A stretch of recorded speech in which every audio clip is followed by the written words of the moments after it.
Гавр – живописное, укрывающееся в крымских предгорьях селение.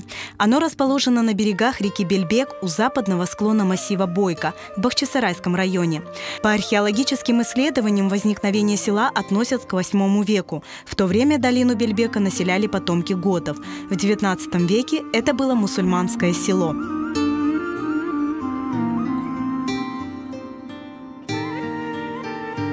Историей села Гавр после возвращения на родину стал заниматься историк Реза Уджанурадинов. Он обосновался здесь в 1988 году. Общаясь с выходцами из этих мест, он узнал, чем жило село и каким оно было до депортации. Бұл койын манасы неден пида олғанны башладым қыдырмаға. Сон түрк-рус сөзлігін ішінде тапылды о сөз. Гавр сөзі, о тержімесі бір ерін түпі. Сон бір ерін бір жар олған ері. Женктен оғын мен мұнда доған инсандармен лаф еттім. Олар тариф еттілер. Мұнда бақшалар бар еді. Алма бақшысы, крез бақшысы, армуд бақшылар бар еді.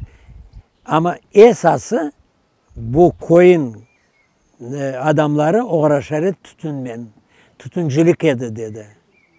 No bek az bazı yerlerde de saçarı, boğday saçarı, arpa, cılap o şeylerde saçarı. Река Бельбек условно делила село на две части и некогда была полноводной. На ней располагалась большая водяная мельница, которая использовалась по назначению вплоть до 90-х годов XX века. Evliya Çelebi'nin vergen malumatında 16. asırdan oğun bu özenin adı Kabartı idi. Son 16. asırdan son onun adı Belbek oldu. Kalk Boman hayvan baktı, padaların suvardı, tarla bahçelerin suvardı. O vakit şimdi siz görgen gibi suva az geliyor. Çünkü bu yağmur suları bu. Evvel zamanda bu Nomay bek doğulu kegen ozen idi, Balaban ozen idi. Çünkü bu ozenin suyu degirmenin tegerçikini aylandırırdı. O degirmende kurdu Türk poddunluya Mustafa Bey. Onu bugün gecik o kurdu degirmenini ve bu koydan çıkacak bir ev var, uzun bir ev var. Onda oturaydı onu soy akrabası. Degirmeni kurulganı 19. asırın sonlarındaydı. В середине XIX века в селе Гавр было две мечети – Большая и Малая. Большая соборная мечеть находилась на месте современного дома культуры, который построили уже в послевоенное время. Balaban Cami o orta mahallede turgan cami. O kuruldu şu 18. asırlarda sonunda. Çünkü o eski camiydi. Da onun minareti uşamay, bugünkü yapılan minaretlerge uşamay. O 4 köşe minaret.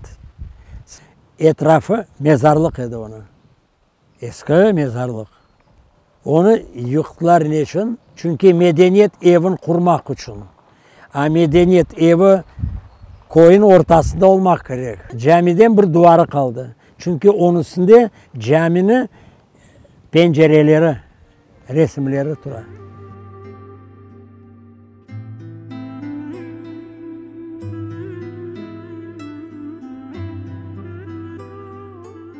Karşı mahalleni orta mahalleмен bağlagan ardımızda görüngen köprü.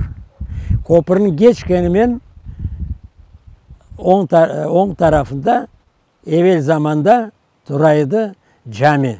13. yılda çıkan fotoda anda görünüyor. 25. yılın suretinde anda bu yerde karşı mahallenin camisinin tek minaretin yarısı duruyor. В 1914 году в селе Гавр действовала и татарская религиозная школа, здание которой сохранилось до сих пор. Оно расположено на правом берегу реки Бельбек. Это одноэтажное здание с небольшим цоколем было построено в начале 20-го столетия. Его стены сложены из тесаного камня, а оконные проемы в форме арок и сегодня обращают на себя внимание. До войны здесь размещались начальные классы. Сейчас здание пустует. Бывшая 7-летняя школа, расположенная неподалеку, сейчас жилой дом. О богатом прошлом села Гавр говорят сохранившиеся здесь родники и колодцы, которые были вырыты в каждом дворе.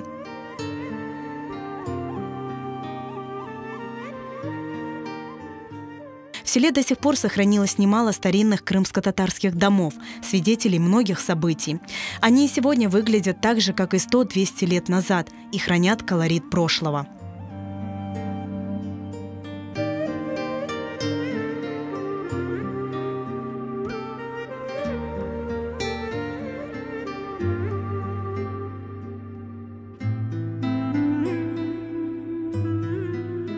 Сізбен бәрабер абу Тихая соқағына бардық. Анда бір бина көрдік. Içinde адам, анда қавехане бар еді, мал сатқан қасапханесі бар еді. Ана о адамның evi İbrahim Bey'in evi деп оле тариф еттілер маға, оле малумат верділер. Сон bu İbrahim Bey'in бақчалары да бар екен. После депортации коренного народа Гавр переименовали в Отрадное, а в опустевшие дома крымских татар заселили переселенцев из разных областей Украины. Нынешнее название Плотинное село получило в 1962 году. Сегодня село Гавр – излюбленное место туристов. Многие стремятся приобрести здесь недвижимость, возводят новые коттеджи на месте старинных домов. Вместе с ними исчезает и богатая история этого села.